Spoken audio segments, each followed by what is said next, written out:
දවසක් මහදැන මුත්තා ගමේ පාරක ගමන් කරමින් හිටියා. මේ යන පාරේ ඔයක් හමු වෙනවා. ඉතින් මේ ඔයෙන් එගොඩ වෙන්න තිබුණේ ඒ දණ්ඩක්.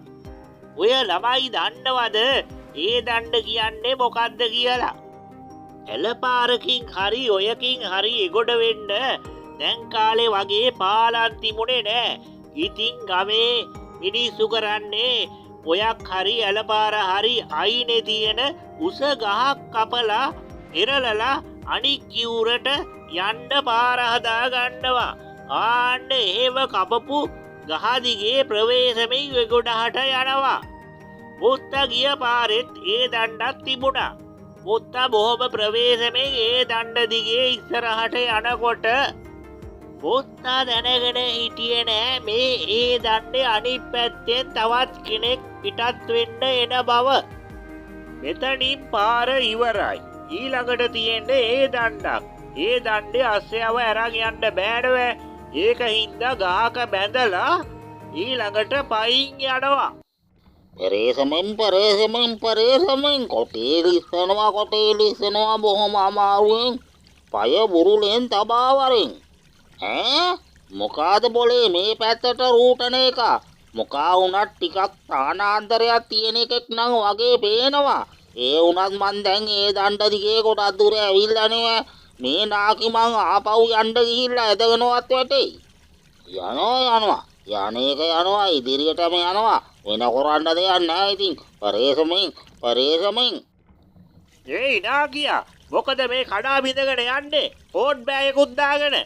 කවුද මේ ඉස්සරහින් එන්න කියලාවත් තමුසෙට පෙනුනේ නැද්ද?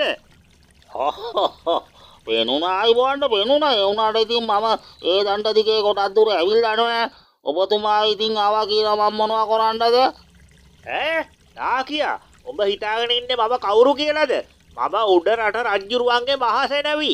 ඒකවත් ඔබ දන්නේ නැද්ද? සෙනවි?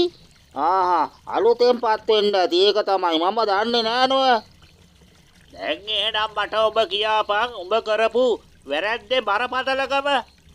මම කරපු වැරැද්දක් නම් මම දන්නේ නෑ අයිබෝන්ට. හැබැයි මම එකක් නම් හොඳටම දන්නවා. හරි මට කියපන් බලන්න එහෙනම් ඔබ දන්න දේ මොකද්ද කියලා. මම දන්නවා මම හොඳ රජෙක් කියලා. මොනවා? රජ කෙනෙක්? මොන රටද ඔබතුමා පාලනය කරන්නේ? දන්නත් නම් ඉතින් අහගන්නවා. මම තමයි මගේ ආවේගවල හැඟීම් වල පාලකයා. උඹට කවදාක්වත් බෑ දකින්න මට කේන්ති ගිය ආවේගශීලී වූ අවස්ථාවක්. ඒ කියන්නේ මේ දැන් නුඹට කේන්ති ගියා වගේ. මුත්තා එහෙම කිව්වට පස්සේ අර රජතුමා ගාවට අලුතෙන් ආවයි කිව්ව ඉස උදුම්ම ගත්ත සෙනවිතුමාට හරියට ලැජ්ජාවක් ඇති වුණා. ඊට පස්සේ සෙනවිතුමා අනේ මුත්තේ මට කේන්ති ගියා. හරි මට තේරුණා. අනේ මට සමා වෙන්න.